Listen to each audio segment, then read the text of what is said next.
Welcome, welcome, welcome. It is yours truly, Charles Comer and James on the Over and Under podcast. Guys, welcome. Week 7 left no crumbs, left nothing on the plate. Everything was clean. Everything I don't know if everything was clean, but everything was crazy. I can go ahead and tell you that. James, how you feel since you've been on vacation? Just out here living. As y'all can see, I had to jump on still because after this weekend, there was a lot to talk about. So we here. Charles gonna lead the way for most of it because, like he said, I've been on vacation. So we'll see what happens. James, let me start by saying week 6 was crazy, right? We had Alabama lose to Vanderbilt, right? That was insane. We had Ole Miss drop a game to Kentucky, right? All these things happened, and we were like, all right, cool. That was the chaos weekend. But now we're getting to the weekend we've all been planning for. We've all taken PTO time. We've planned. We've got our grill ready. Everything's been ready, right? It didn't disappoint. Yeah. Okay. Let me first by saying your team. Oh, well, I have to wear this hat because I lost the bet. Let me go ahead and get that straight. I didn't change teams. Alabama's still my team, but I lost a friendly bet, and I have to Or wear Colorado. this hat. Whoa. I have to wear this hat on podcast today. So that's the first thing. Charles didn't switch up. I didn't bandwagon. I lost. I'm a man of my word, so I lost a friendly bet. Secondly, James, pure chaos. Okay. Pure chaos that went into the first game. Ohio State versus Oregon. Oregon wins 32-31.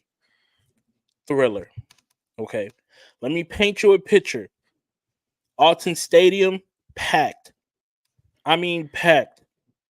The Ohio State fans saying it's so loud that they're covering their ears.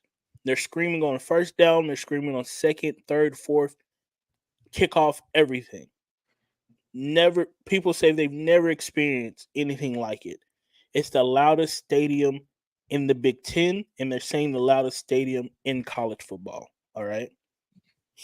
Before I go into the game details, we said last week in personal message, we said, hey, I remember I texted you, I said, hey, I think Dylan Gabriel is more prepared for this moment than Will Howard.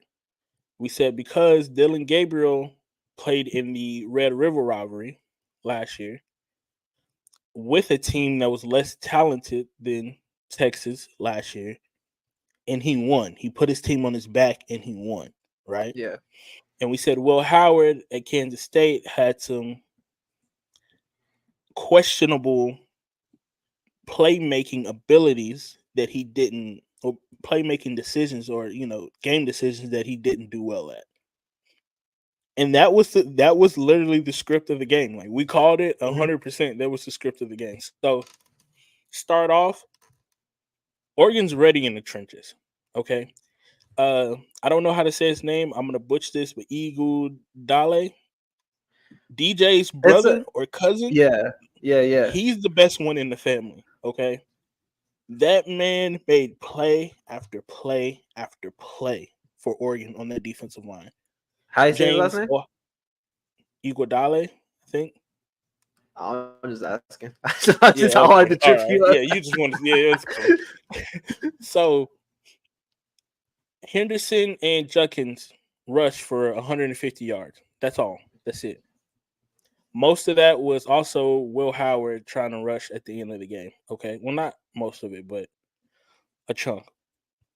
So to me, Oregon, that was a win. We said one of the keys for Oregon was to stop the run, right? Dylan Gabriel, like we said, was made for this moment, James. The deep ball, incredible. The scrambling, incredible. Decision making, incredible. Oregon's offensive line finally put it together. Okay, they finally, I guess, they got their 5 that they needed. Dylan Gabriel was not clean most of the time. Very clean. Now we have to get to the good. I'm gonna say about Oregon is Dylan Gabriel was great. Your offensive line was great. Your defensive line was great. Your wide receivers had to step up. Okay, Evan Stewart, Trayshawn John, was it Tez, Johnson? Tez Tez Johnson. Johnson. Tez Johnson. Holden. We got to talk about him. He spit in a safety or cornerbacks of Ohio State's face in the third quarter. No, third quarter. Not a good look because he was cooking. Let me tell you right now, Denzel Burke is one of the top corners that are on mock drafts this year. He was getting cooked all game by your wide receivers. Your speed on the outside is legit. Your running back that you said that needed to have a great game is legit. Okay, so boom, paint you a picture. Ohio State is throwing. They got Jeremiah Smith. They're going back and forth. Dylan Gabriel's going back and forth. We get to the fourth quarter. Okay, Ohio State has Dylan Gabriel I think it was like a 3rd and 15, I believe, or it was somewhere in that, right, close to the end zone. They're not in the red zone; they're outside the red zone. Dylan Gabriel takes off, scores a touchdown, puts Oregon ahead, right? Or sorry, yes, scores a touchdown, puts Oregon ahead. Ohio State comes back, kicks scores again. Oregon goes down, kicks a field goal, puts them ahead 32-31. Okay. That's where we're at right now. Ohio State has a minute and 5 seconds. Okay. Will Howard, Jeremiah Smith, everybody's locked in. Everyone knows, like, all right, so more than likely Ohio State's gonna go down here and win the game. That's what. All right. Ohio State goes down. There is a pass interference call that most people say it was just weight room. Okay, like it was a weight room, but it's on Jeremiah Smith. It's the rookie, the freshman. Mm-hmm. He gets a pass interference call and puts them out of field goal range. Okay, so now there's about 10 seconds left on the clock. Well, no, there's like 30 seconds left on the clock. Will Howard throws a couple of passes. They're incomplete. Good defense, no calls. 10 seconds left on the clock. They're about 25 yards out from the field goal range to win the game in Autzen. All right. James, Will Howard drops back, sees a lane. Okay. I don't know if you knew, but me being a Cowboys fan, it was like Dak Prescott in 49ers all over again. Okay. He sees a lane, he runs. But James, when he runs, he doesn't understand that he only had 10 seconds.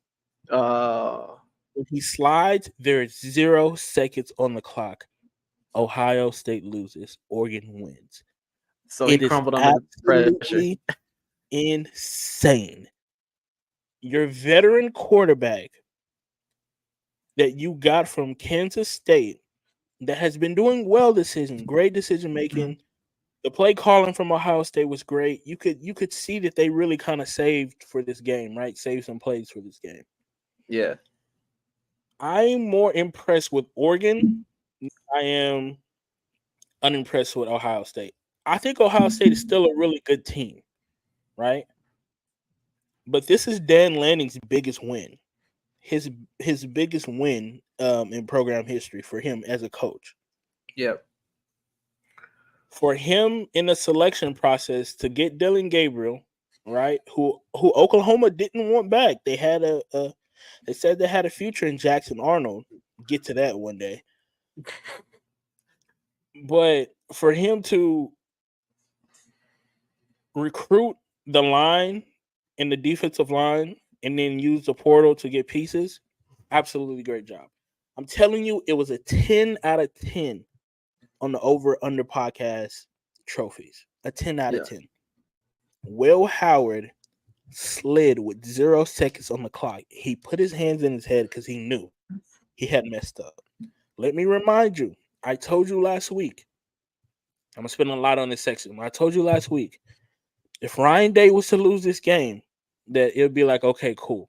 I lied. Okay, James. I was about to ask you Let me, that. let me tell you why. I lied. I'm gonna let you ask questions. I lied. All right. He got out coached by Dan Lanning. Oregon's first time in the Big Ten. Yeah, you went to their house. Yeah, it was more than you expected. You spent $20 million on a roster. Oregon spent $20 million on a Tuesday. How are you going to compete with that every year? Yeah. So that was my preview of the show. What questions do you have since you were on Well, vacation? what I wanted to say was what I had told you. We just had to have a good running game, which James had 23, 115 a TD. Gabriel had 341 passing yards and a touchdown, 2 touchdowns, sorry, and then 32 on the ground with another touchdown. So the two main people that needed a big game showed out, and our receivers, which I was kind of hesitant about, showed out.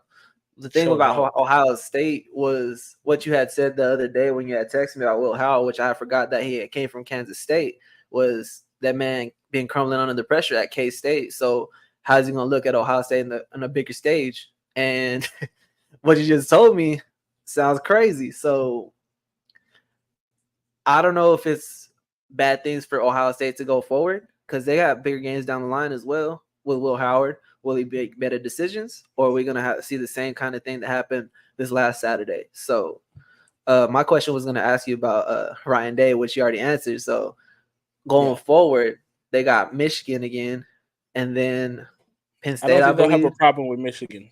Where we Okay. have is they have a problem with Penn State. And when we get to that Penn State game, I'll tell you why. But also, they got to play Indiana. Yeah, Indiana as well. Yeah. So I So don't know. And my question now is, I'm gonna just throw these questions in like here and there, but instead of waiting until the end. So now that you see Oregon playing in a game like this, because they weren't finishing these type of games last year against the Washington team that they needed to beat to get into the playoffs. Now that they've gone into the Big Ten and they're beating Ohio State like this, do we see Oregon being a real contender, or is it just them being good in the Big Ten as of right now? they stole the week. Okay, they stole the week. If they come out and play like that and be disciplined, if Holden doesn't go out, I think this is a whole different game. I don't think it's even that close because I'm telling you, Holden was cooking. Tez and them had to step up, but Holden was cooking, James, with grease, Crisco. You feel me? Hot off the press. Oregon exposed a lot about Ohio State, but yes, Oregon definitely won the week and they're definitely a contender. Okay. Do I see them winning the Big Ten? Yeah, but I don't see Ohio State being there to compete again with them after this. Yeah, for sure. I see Penn State, to be honest, or maybe Indiana if they keep rolling. If they keep rolling, but great game. Hate you missed it because you probably would have lost your voice cheering for that at the end of the game. But I was out there and I kept seeing the score, and it was 28-22. Oregon was down still. I said, man, we better not lose this game. I think it was maybe the third quarter or something, but I couldn't like get in there to watch the game. So I was just like, I was just gonna have to see this when I get back. And sure enough, 32-31. And then I saw on Twitter that Will Howard, here we go again, crumbling under the pressure. I said, Charles called it. I'm telling you, I called it. It was an epiphany. I was literally at work in the middle of the night. I was like, wait, Dylan Gabriel's been in this position before. Well, how it crumbles? What are we talking about? But we'll go ahead and stick a pin in that. Good win by Oregon. James won. His team won this week. So we'll go ahead and go to the next one because I lost a bet. LSU versus Ole Miss, James. LSU wins 29-26. Surprised me. Let me tell you, James. LSU trailed the whole game until the last fourth quarter to like 50 seconds in the fourth quarter. And then they go to never mind. They went into overtime, right? Yeah. But the whole regulation they had trailed. Okay, Death Valley is different. We know that Death Valley at night is really different, right? There's magic in that place at night. People don't like playing in Death Valley at night because it's just something about it.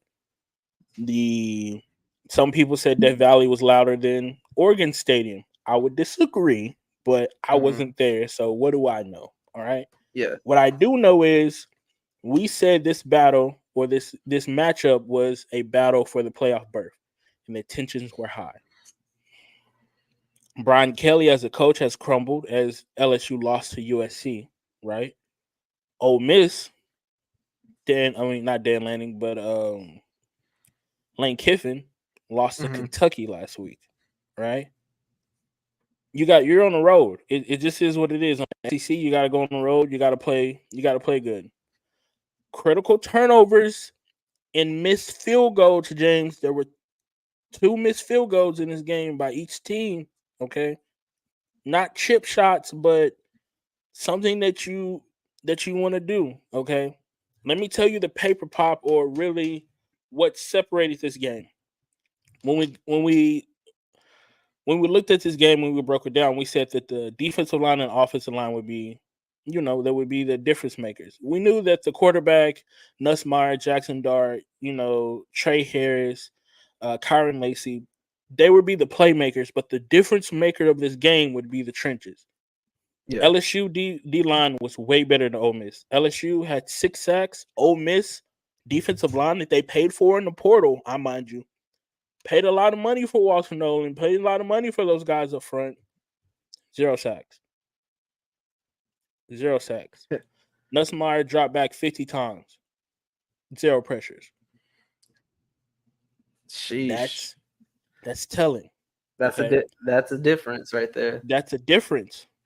When my D line is actually able to get pressure on yours, but you can't even touch mine, but we still trailed because they couldn't really the running the ball was tough, right?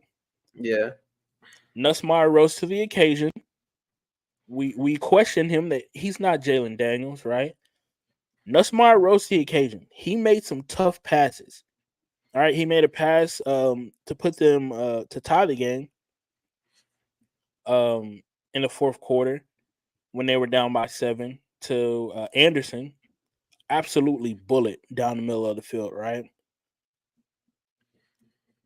And just to get off LSU, but go more towards Ole Miss. Ole Miss constructed roster is unraveling, James. Trey Harris wasn't 100%. He still made a good game. Running back, you don't have Judkins there because there were problems. That's coming Well, away. Your defensive I'm line is I'm looking at this right now, and Bentley still had over 100 yards rushing and a TD. Uh, Lee had 9 receptions for 132, and Trey Harris still had 102 and a TD. So I mean, they didn't play terrible, even if he was hurt. But I think they didn't play the judge. terrible, but they didn't make the big plays. Well, Like to me, The Judkins thing, I think is way past that point because Ole Miss has been running the ball really well without him. It may not be like explosive plays, but he was averaging 9 yards a carry, and I think you don't have to have the explosive plays if you were doing that. You going forward every play you get in the first down almost every play. So I think it's more just that they let their guard down and they let LSU just come back and they didn't execute at the end to win the game because they were up 17-3, 17-7 or something like that.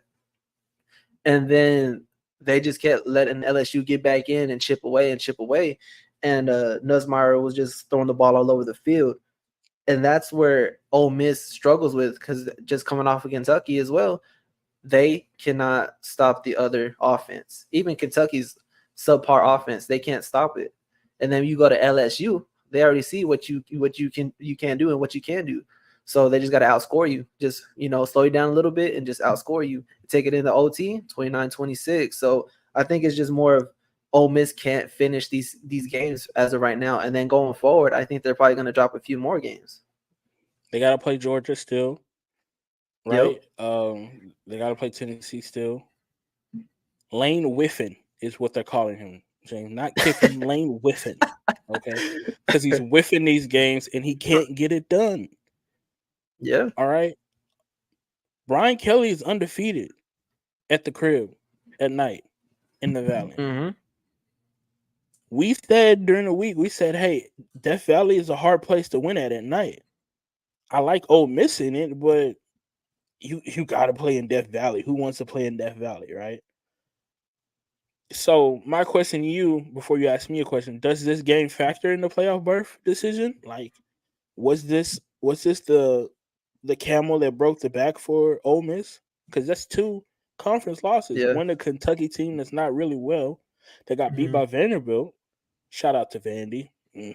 And then another one to LSU, who lost to USC but is undefeated in conference play. Yeah. I think this is the nail in the coffin. It's telling to lose to Kentucky and then turn around and then drop another game to LSU. It just tells me that you can't close out these games. Like I said a minute ago, these are the type of games that you have, especially like Kentucky. I can understand you lose to LSU, but if you go into that Kentucky game and you win, we're not having the same conversation because we're still playing a good LSU team. But back-to-back weeks, you lose. Wait, was it back-to-back weeks? I can't remember. Yeah, But you lose Kentucky, Kentucky, and then you come in and lose to LSU. I'm on the committee. I'm looking at it. Looks like this is a downward spiral for Ole Miss. Their offense is amazing. Their offense keeps them in the games, but defensively, what are we talking about? They let a subpar Kentucky offense score all over them. We go to LSU. LSU has an explosive offense, even though they kept them to 29 points. At that point, you should be winning this game if you shut down their offense to 29. But here you are still dropping in overtime. So what are we really talking about if I'm the committee? Like, I don't see Ole Miss getting into it unless they hit that 11, 12 spot, because defensively they're a liability. And going forward, their schedule isn't getting any easier with Georgia and Tennessee coming up. So they probably drop one of those games. That's gonna be tough, man. That's gonna be tough. Shout out to Ole Miss. They got an off week coming up, so maybe they need that. But after that off week, they got to play OU, right? And then they got to go play. They got to play OU. They got to play Arkansas, Georgia, Florida, Mississippi State. So they don't have to play. They don't have to play Tennessee. Even Florida Arkansas right now too. Yeah, even Florida and Arkansas right now. I mean, they're sneaking up on teams and almost upsetting people. So it ain't gonna get any easier. Maybe going into this bye week, they figure something out defensively, because that's where they're bad at right now. They can't stop anybody. So maybe they figure it out, but you can't outscore everyone. Well, let me tell you a team that did figure it out. Okay, James, let me paint you this picture. Did you want to say figure it out or just skated by? Figured it out, because in the first half it was 3-0 and you're at home and you ain't scoring no points. There's people calling your coach low testosterone hypo, because you ain't got no balls to open up the playbook. But that's what they're saying about you. But real quick, if you're Tennessee, you just came off of that loss last week. You go into Florida. This is a bounce back week. You're at home. You're not going to Florida. You're at home. Well, regardless, either way, it is a bounce back week. This is a bounce back game. We got to blow these guys out. We got to instill more confidence in ourselves as a program, and for Nico, because that last play of last week was not good because he's a young freshman. And you let Florida come in and take you to overtime and barely skate by on this win. And that's Nico where I think that's what I'm saying. You needed this game to blow out Florida and instill confidence in your offense and your young quarterback again. And then you skate by 23-17. I don't know. I think Tennessee's on the verge of collapsing again going forward. Nico is just crumbling under the pressure. And Listen, this is just my hot take, but hey, I could be wrong. Nico, I have to give him grace because there's so much pressure on him, right? You had Milton and the quarterback before that. That the quarterback play was kind of similar to what Nico's been doing. He's been missing downfield shots. We know he can throw a deep ball, but he's been missing the easy throws. Tennessee's had that before. Nico was not supposed to be that. They paid a lot of money to Nico. As we know, there's been court cases. A lot of money to Nico for him not to be that type of player. Okay.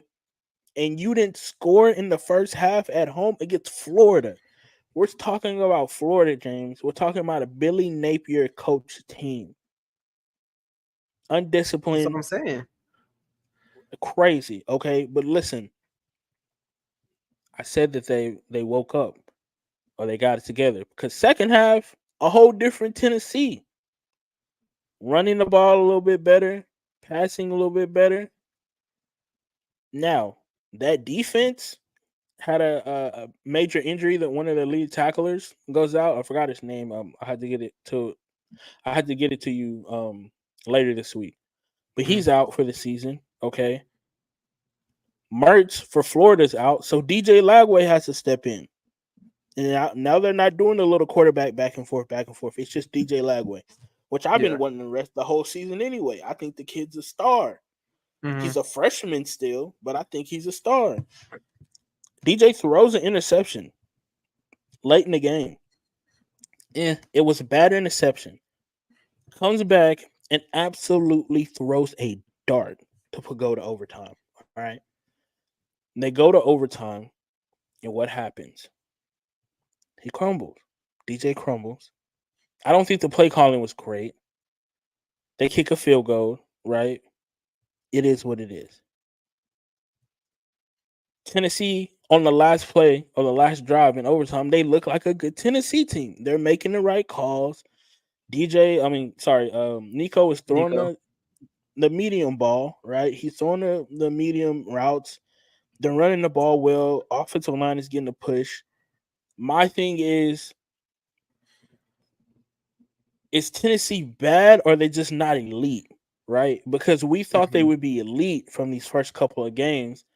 But now we get in a conference play and we see like, hey, when you stack each other up, when somebody has the skill talent like you that they level out, you're not elite. You're passing by. Yeah. Is it bad to say the SEC teams are just passing by? Is that a bad thing? Is there really that much differential in SEC with the transfer portal? Or is Tennessee overrated, basically? Is Tennessee overrated? I'll say it like this. Tennessee would be leading their conference in any other conference. And that's just saying that SEC is just that elite. Tennessee is a good SEC team, but they're not in the upper echelons of Alabama or Georgia, Texas. They're just good. And to be in the SEC, you got to be better than good. Like their next game is Alabama next week, which is probably an L. Kentucky, scary Kentucky defense. Mississippi State, probably a dub. Georgia, UTEP dub. And then at the end of the year, Vanderbilt, who has been looking good. So going forward, I think Tennessee has to get more weapons. Nico's going to grow into being a better quarterback, but they need that spark on the edge with a receiver defensively, something to get them over the hump because they're just good and that's not going to get them anywhere. They may make a playoff spot. They may get a first round dub, but they're not making a national championship like playing like this. What was I going to say? And Nico just has to grow into more of a elite passer. I know he's still young and everything, but this is a game where y'all should have beat them like 40-10. Blew them out. It's Florida. But here you are going into overtime and barely winning. And if Mertz didn't get hurt, Tennessee might lose, to be honest.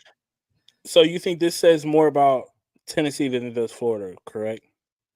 Yes, definitely. Okay. This just like I said about Ole Miss. This is telling that these teams are good against non-conference teams. They look amazing against non-conference, but as soon as they get into conference and start playing these elite players from other SEC teams, they don't look as elite as they did before, and they are not executing the way they should be executing with these $20 million, NIL deals that they're getting paid. You should be blowing out teams like this. It's not like Florida has been good all year. It's not like what's it called? Who did they just lose to? Texas. Ole Miss. LSU's been Yeah. no, I mean LSU. Like LSU's been super great all year. They've been good, but they've dropped and they struggled. Not no shade to LSU. They're still a really good team. They just got that dub against Ole Miss. But going into this, Ole Miss was the favorite. Ole Miss was supposed to blow them out, and they lose. And the same thing with Tennessee, bounce back week, and it looked like a regression, to be honest, for both teams. So off Tennessee, but into Florida, like coaching, is Billy Napier gone? Was he already gone after the Texas A&M game, or like, damn, week 2? Billy Napier should have been gone. Billy Napier should have been gone after OTAs or spring games and stuff. OTAs is crazy. All right. I mean, the Florida play calling has just been abysmal, bro. It's just been terrible. And then, like I told you that last week when I was like, this week they may go into a 2-quarterback system. Mertz might get some plays, Lagway might get some plays, and what happened?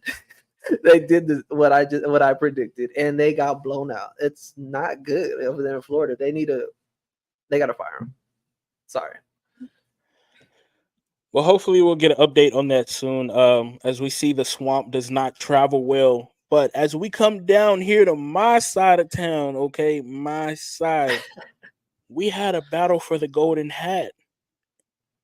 And let me just say, the golden hat is firmly, and I think will be in Austin for a long time, James. Yep. Texas beats OU 34-0. Sorry, 34-3. It should have been 34-0, but 34. You try to go to the game?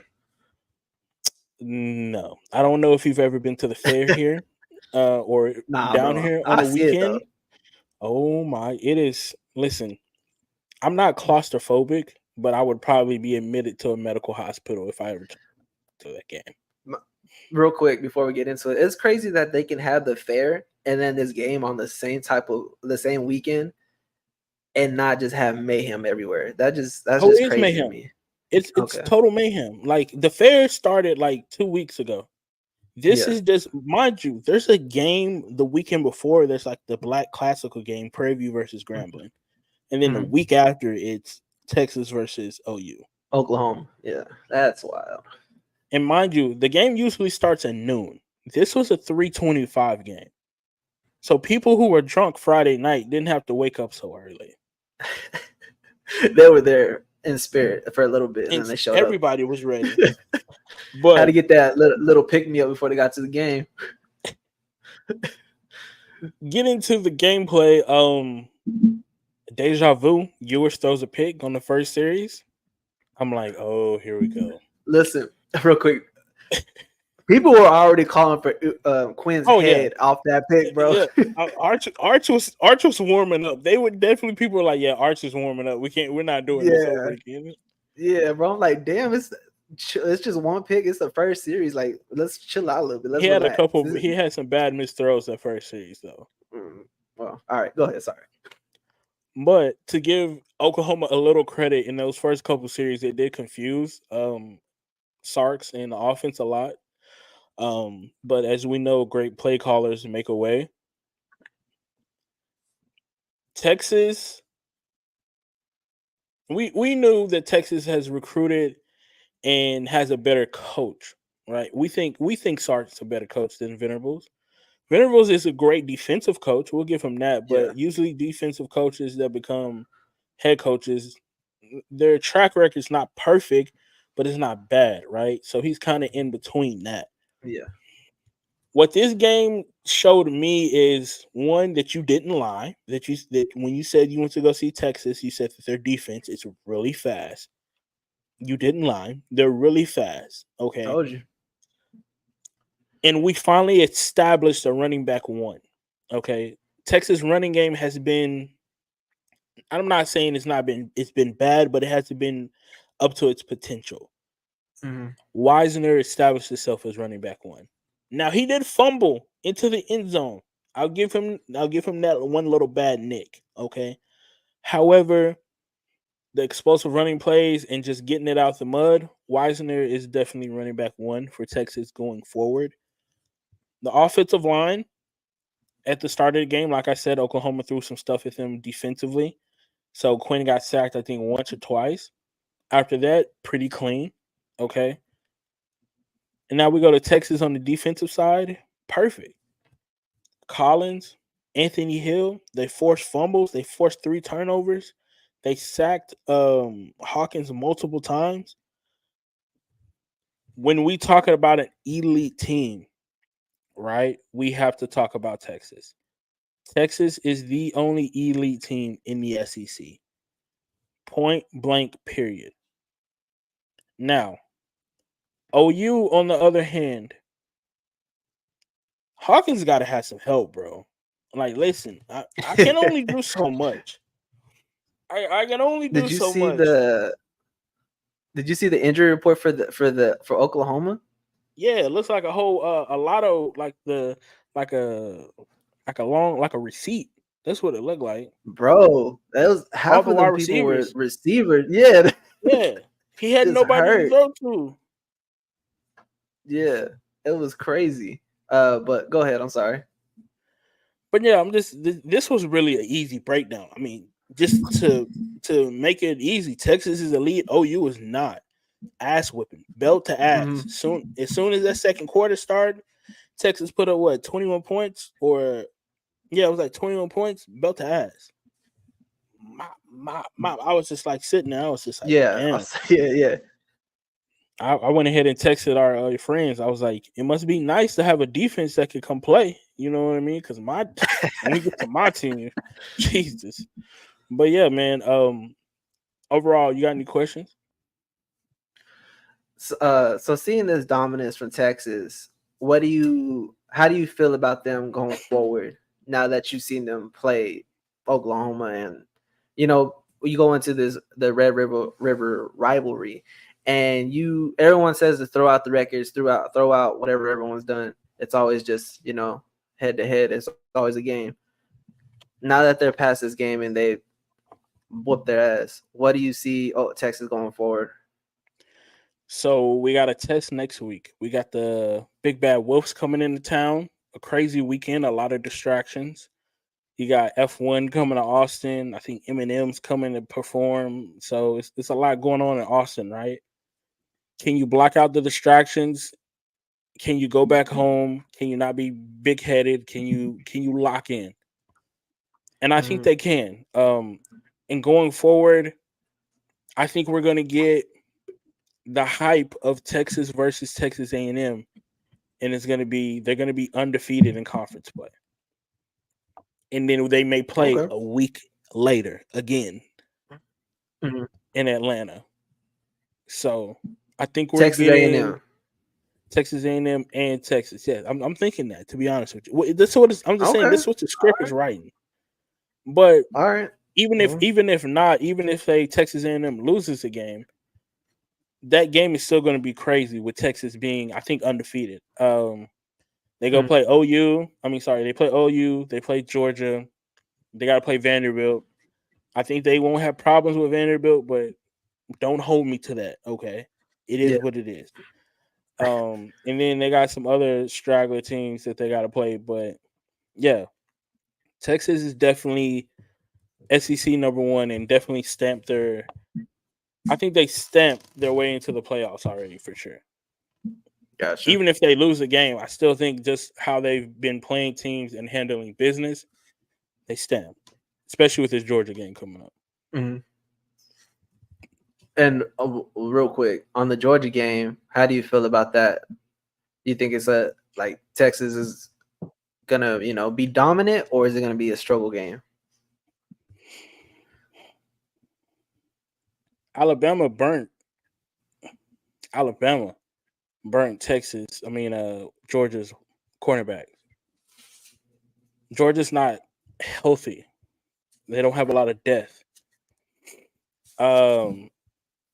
Texas has a better defense than Alabama. They don't have as fast as a quarterback, but they got a better running game and they got a better offensive line, a veteran offensive line.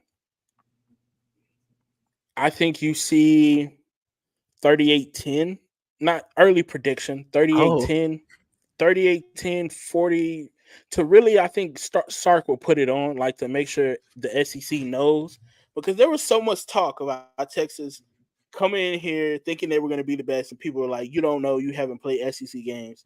And all I've been seeing is belt to ass. Okay, that's all I've been seeing. I haven't been seeing, we got to pull out these last second field goals or touchdown. I've been seeing straight belt to ass. So if you want to say this is the game where Texas is basically going to have to like play an SEC team, I want to see it, because if not, they will blow out Georgia at home. They got to play at home.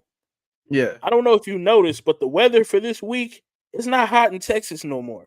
It's in the 75s, 40. It's as what the high school coaches would call, this is football weather. Okay. Yeah. This is where we really start shining and grinding. So if Texas can keep not look ahead to everything else and focus what they have on right now, I don't think Georgia can compete with Texas.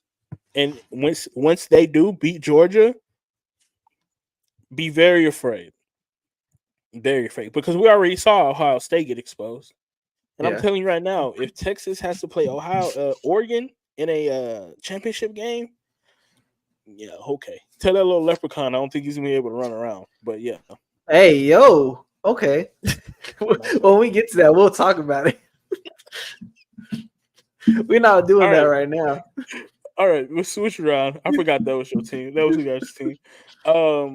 Speaking about luck, let's go to the West Coast. We had Penn State versus USC that ended in a rather crazy fashion. Penn State has to go all the way Cali. They complained all week how the runway wasn't long enough and their team was going to have to travel and woo-titty-woo. And they came out and played it. They came out and played the first half like some complainers, some beggars, like they didn't know what they wanted to do. USC had the lead 20-6 in the first half. Ran the ball well. Everything was clicking, okay? And I don't know what it is, bro. I don't know what it is, but somebody tell me, did we not say that if Singleton didn't play or didn't play well, that USC would have a chance in this game? We did say that. I'm pretty sure that you sat on here. I posted reels that I said, hey, if Singleton doesn't play, even though USC just lost to Minnesota, Drew Aller, I haven't seen Drew Aller do it, right? I haven't seen Drew Aller put the team on his back. Penn State, Singleton wasn't 100%. I mean, they ran the ball, okay, I guess. It wasn't spectacular from Penn State like we usually see. USC, on the other hand,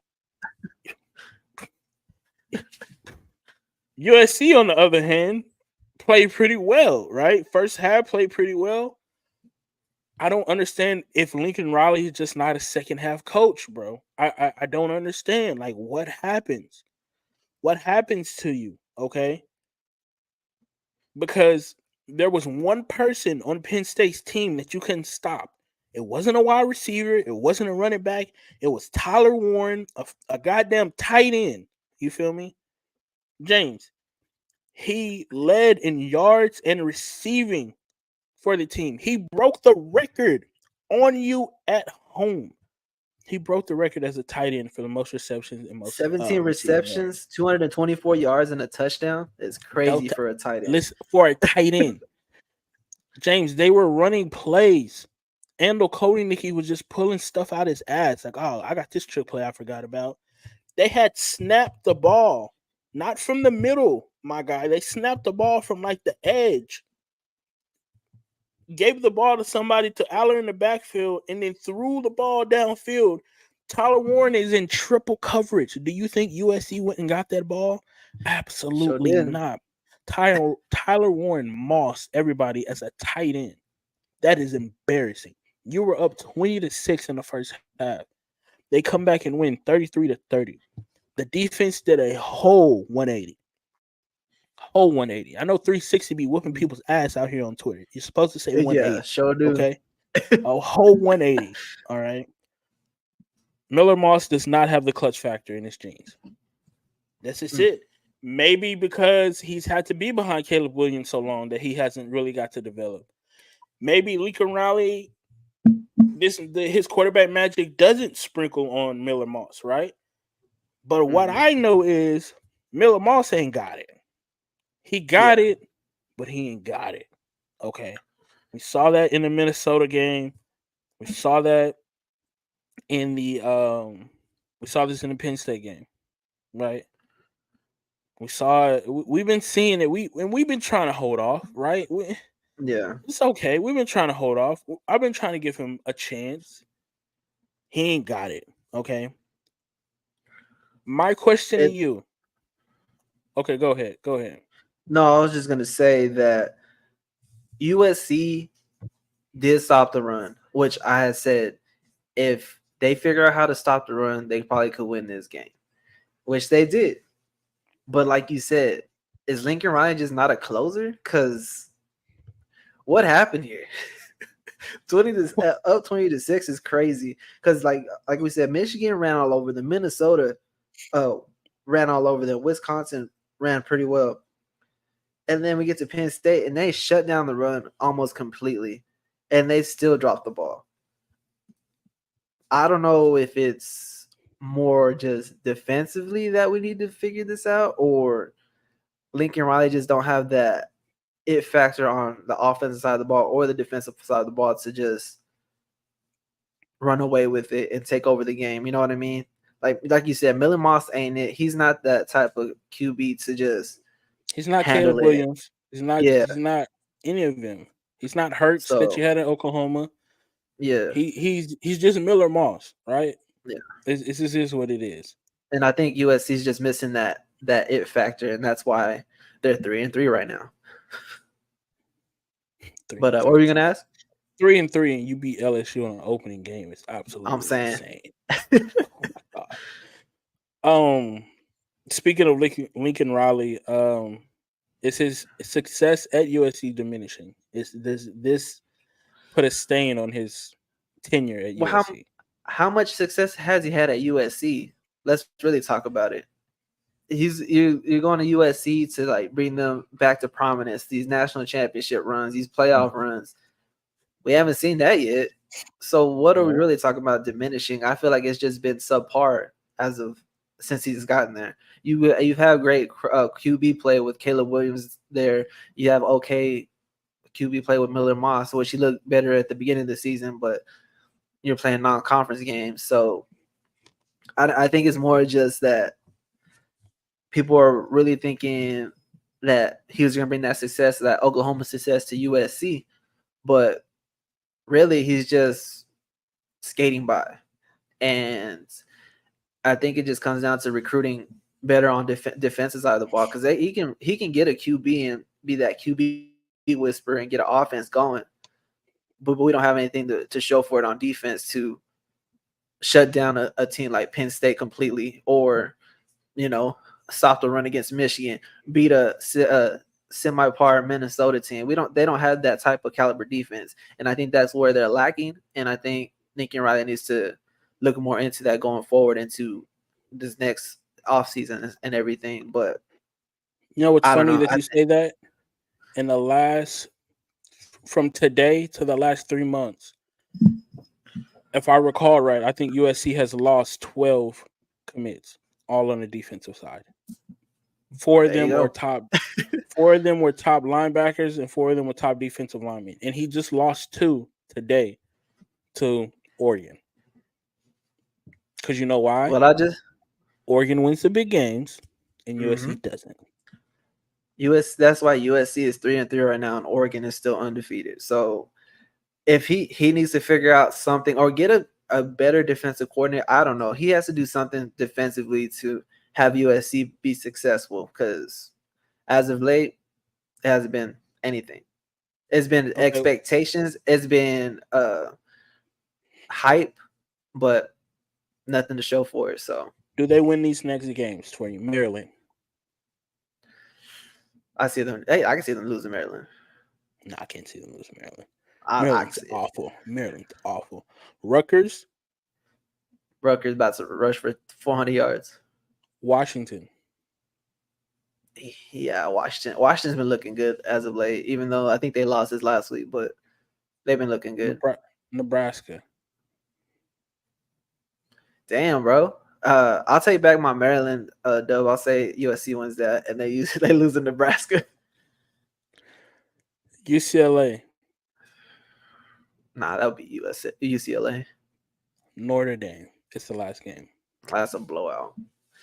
I mean, no, it's not a blowout. Because like I said, their offense is still good. They just can't stop anybody, so it might be a shootout. They can stop, but they can't stop anybody for 4 quarters.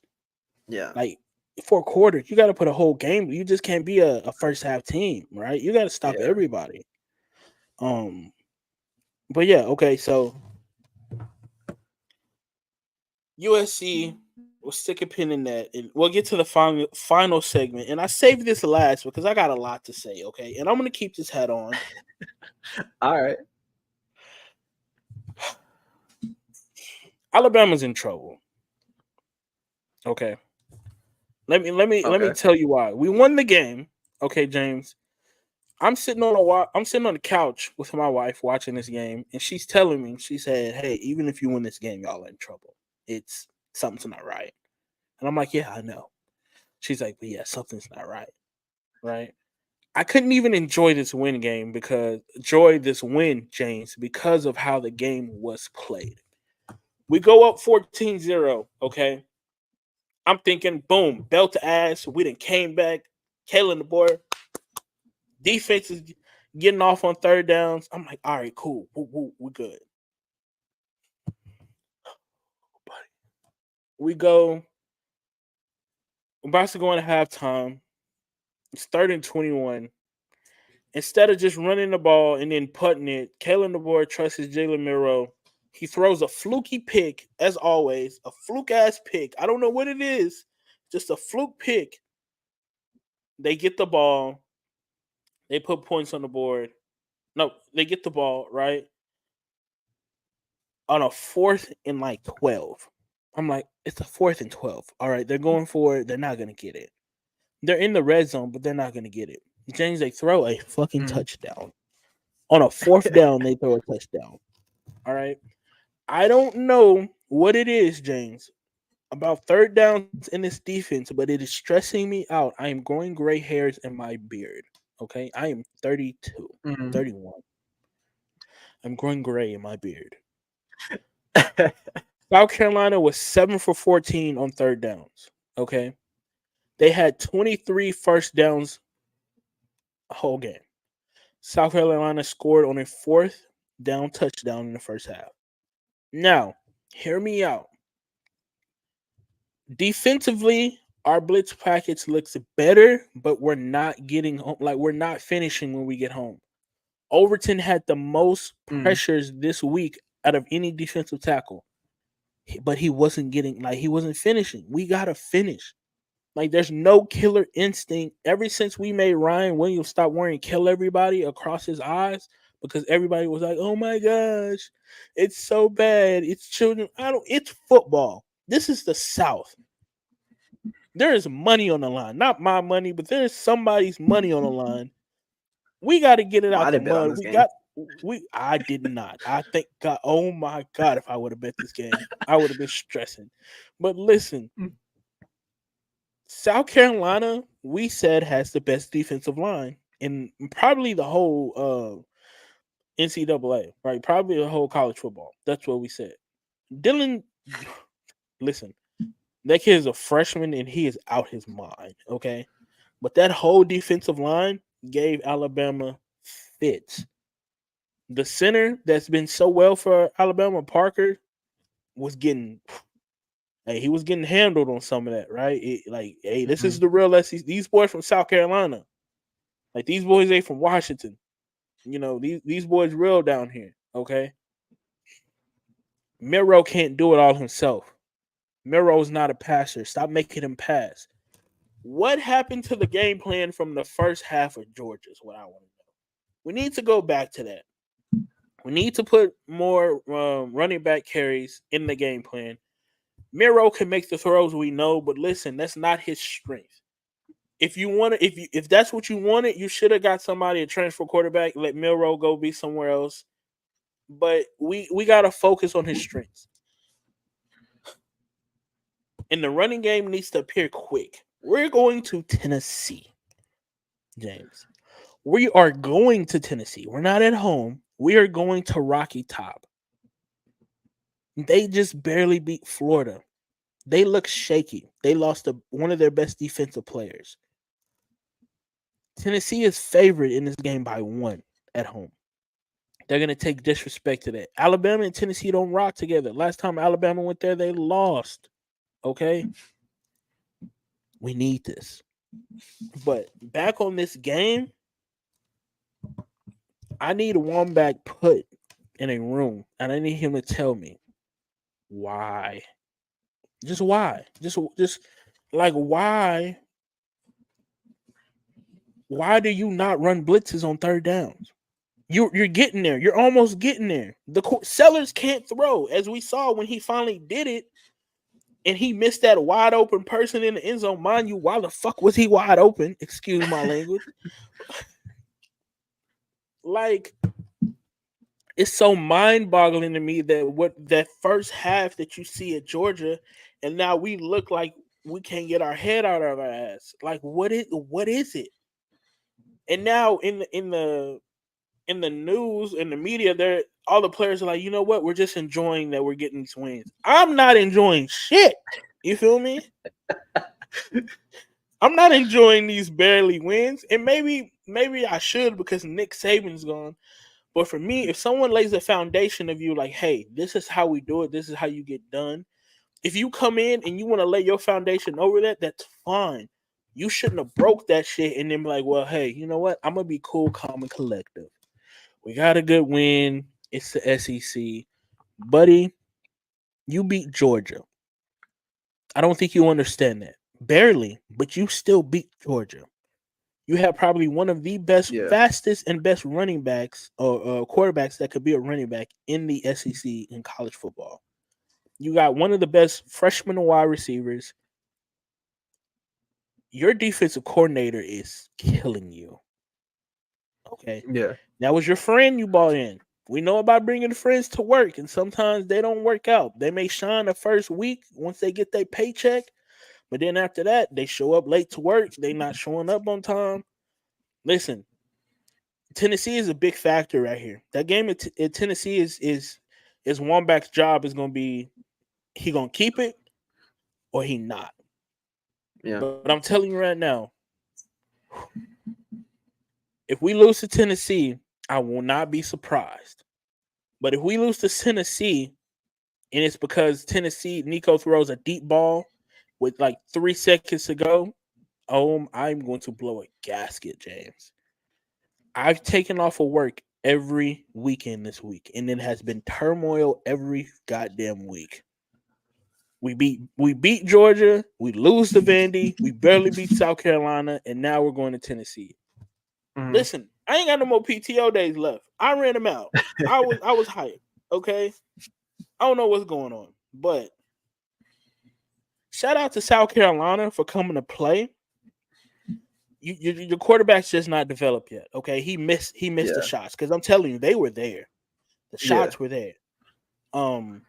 Next year, if we ain't got it together, you may boat run us. But right now, we still on the yacht. Get your ass off in the lifeboat and come back next time. We do appreciate you coming to Alabama, though. Our best regards. Hey, I did say that Alabama's probably going to struggle this game, which they did. Almost messed around and lost, but that's just what you get with South Carolina. Their defense is just that solid right now. And like you said, if they get the offense going and get Sellers throwing the ball, they could be scary going forward, but it ain't going to be this year. So I think Alabama is still okay. Their defense is shaky at times, but I think that's correctable. Going to Tennessee, I don't see that much of a struggle. Nico, I think, is still kind of shaken from these last two games, and I don't think he'll figure it out. But I think I'm Oklahoma. Excuse me, Alabama will pretty much dominate going forward, and I think it'll be all right. You got more faith than I do. You really got more faith than I do. I hope it is all right. I hope that this game we get it together and that everybody clicks. It starts clicking like, hey, we are Alabama. We are the dominant. We are still the standard. Because right now, the standard looks in Texas. It looks like Texas is the standard. So, but anyways, I think we're in the show there. I think James froze out. I do appreciate everybody coming through. This was a great week of college football. Hopefully, we will be back Wednesday with a new episode. James is coming back in town, so we'll have a preview of the games to come this week and everything going forward. Please subscribe to the YouTube. It helps us out. Oh, wow. Hold up. My bad, peeps. Please subscribe to the YouTube. It helps us out.